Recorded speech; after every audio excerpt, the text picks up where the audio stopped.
Hey, Grand Rising Kings, Queens, Gods, Goddesses, Most High Exclusive, Dimensional Being Kai with another exclusive. This video is going to be about out of body experiences and how to do it. Like, y'all got to understand and understand that, like, the overall God gave us this power and stuff, and then the only way we can actually tap into these powers is actually putting intent behind it and manifesting it. So, with that being said, I'm going to basically give you a few steps on how to have an out of body experience.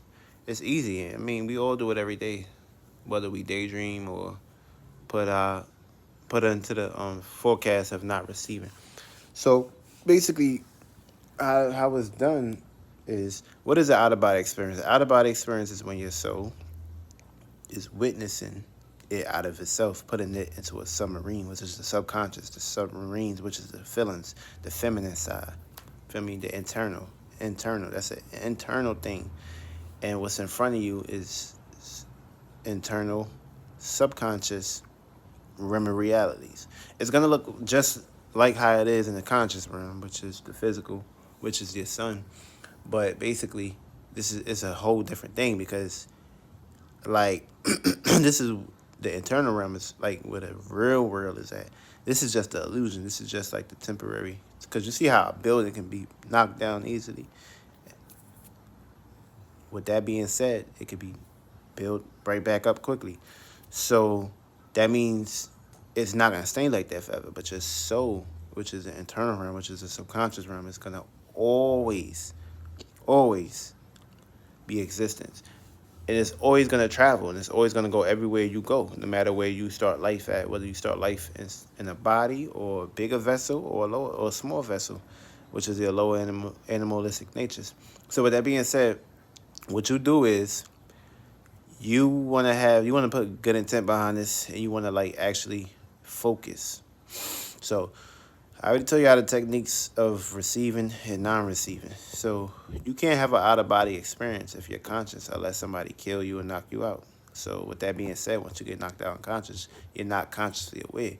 You're actually unconscious. So that means you either go back to the dream world, which is the subconscious realm, and you experience it on a spiritual slash soul level, which is the unseen, the unknown, because you're not going to be able to see it with these two eyes. It's a difference. This is something that's pushed out. Yeah, spiritual eye is the first eye, which is something that's pushed in. It's in the middle of your eye.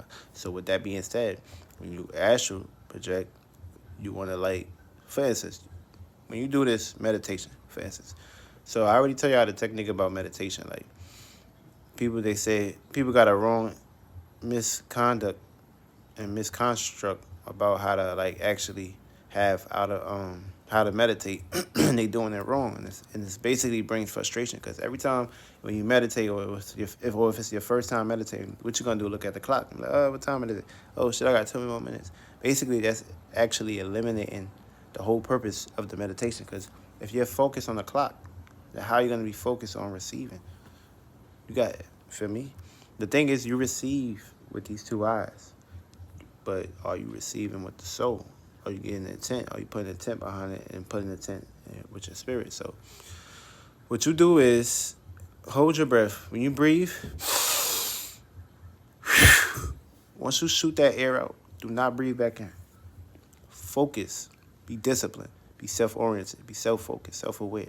Once you basically push that air out, that air is being pushed out. So you already got the intent of actually doing the out-of-body experience. Once that air is pushed out, don't think, don't feel, nothing. Hold your breath. Once you grasp for air, well, if you decide not to grasp for air, you're gonna put yourself in the unconscious realm.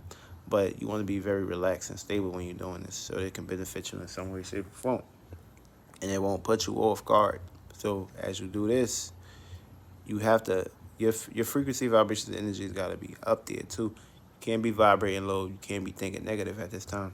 Or else you're gonna attract an orb, and you're gonna basically disorient it, the whole purpose of you actually being able to astral project and astral travel and have an out of body experience. So, with that being said, that's basically it. It don't really take a whole perception of actually doing this. It's just common sense and discipline. And once you add that on to your resume, which is what you need to work on, you'll be able to do this shit in like 5 minutes. See, like for instance, I can sit Indian style, and I could just basically don't do that. But what I'm saying is, I'm just using the prime example of like what I can do. I can sit Indian style and still dream, no matter how you lay, no matter which way you lay. As long as you're comfortable and it's resonating with you, you're doing it in your own natural way. Then it's gonna foretake to the best commitment. I guarantee you everything gonna play out in his favor. But yo, multi-exclusive, the bitch will be Kyle with another exclusive. Work on this breathing method in order for you to actually receive the best way of actually mimicking the spirit is the unconscious. Real shit.